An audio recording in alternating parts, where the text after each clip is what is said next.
The rain was hammering the cracked windshield of Jake's beat-up pickup like 1,000 tiny fists when his phone buzzed in the cup holder. He glanced down, expecting another bill reminder, but the screen glowed with a single notification, a text he'd sent 5 minutes ago to the wrong number. "Hey gorgeous, rough day at the office? Let me pour you something strong and listen to every complaint until you smile again." His stomach dropped. He'd meant to send it to Mia, the flirty barista who'd slipped him her number last week. Instead, he'd typed the contact labeled M. Lang, the initial he'd saved for the CEO of Lang Enterprises, the woman who'd just laid off half his construction crew, including him. Before he could delete it, 3 dots appeared. Then, address?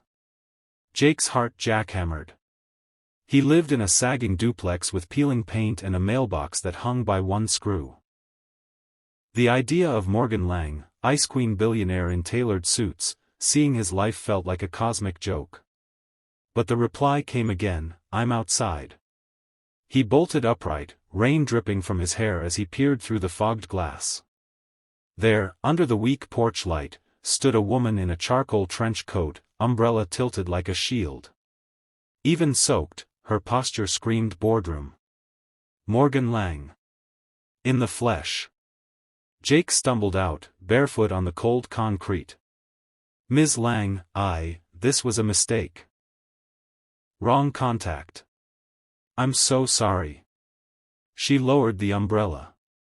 Rain streaked her sharp cheekbones, but her eyes, steel gray and unreadable, locked on his. "You offered to listen. I'm here to take you up on it."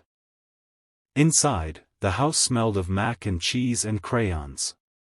Lily, his 8-year-old, was curled on the couch under a quilt stitched by Jake's late wife, Sarah. The girl's hearing aids glinted under the lamp. She'd been born profoundly deaf, and the medical bills had swallowed Sarah's life insurance whole. Jake had taken every overtime shift until the layoffs hit. Now the fridge held 3 eggs and a prayer.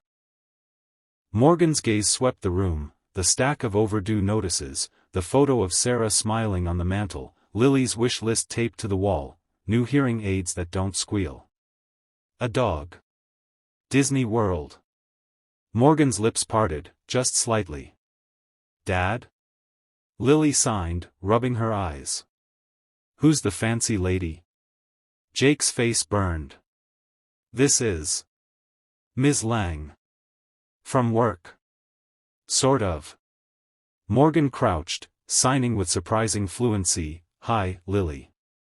I'm Morgan. Your dad accidentally invited me for dinner." Lily's eyes went saucer-wide. "We have macaroni." What followed was the strangest hour of Jake's life. Morgan kicked off her heels, rolled up silk sleeves, and stirred powdered cheese into pasta while Lily bombarded her with questions in sign.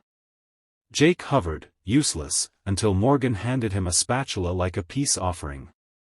Over dinner, Lily told Morgan about the school play, how she couldn't hear the cues, how the other kids laughed when her aides screeched. Morgan listened without the polished sympathy Jake expected from rich strangers. She asked real questions. What does feedback feel like? Like bees in your head? Lily nodded solemnly. Later, when Jake tucked Lily in, Morgan lingered in the hallway studying Sarah's photo. "She was beautiful," she said quietly. "She was everything," Jake answered, throat raw. But the challenges came fast. First, the tabloids. Was slumming with blue-collar dad? The photos were grainy, her leaving his house at dawn, his hand on her back. Her board panicked. Stock dipped. Investors whispered about distractions. Then, Mia's nightmares worsened. She'd wake screaming for mommy, clutching Sarah's old sweater.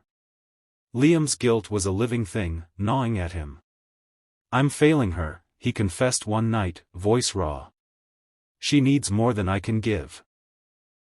Elena, who'd never changed a diaper, found herself rocking Mia at 2 a.m., singing off-key lullabies she Googled on her phone. The breaking point came at Vosteka's annual gala. Elena had invited Liam and Mia, her first public acknowledgement. She'd bought Mia a tiny velvet dress. Liam wore the suit he'd worn to Sarah's funeral, tailored to fit. But midway through her keynote, a rival CEO cornered Liam in the ballroom. "So you're the plumber keeping our ice queen warm?" The laughter that followed was cruel, cutting. Liam's face went white. He scooped up Mia and left without a word. Elena found him in the parking garage, Mia asleep on his shoulder. "I don't belong in your world," he said, voice hollow. "And you're drowning in mine." She wanted to argue. To fix it with spreadsheets and strategy. But all she could manage was, "I'm scared too." They didn't speak for 3 days. On the 4th, Elena showed up at his door at midnight, soaked from rain, holding a manila folder. "I quit," she said. He stared. "You, what?" "The board. The company. I sold my shares. I'm done." "Elena. I built an empire to prove I didn't need anyone," she said, voice trembling. "But I was wrong.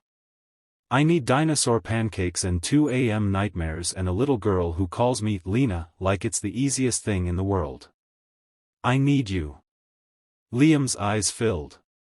"You'd give up everything?" "I already did." She opened the folder.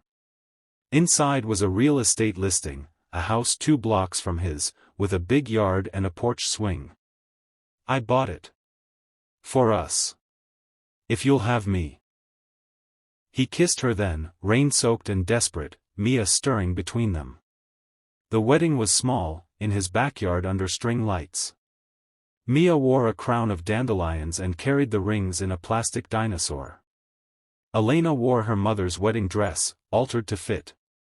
But the real moment came later, when Elena, now 8 months pregnant, woke in the middle of the night to find Liam beside her, tracing the curve of her belly with reverent fingers.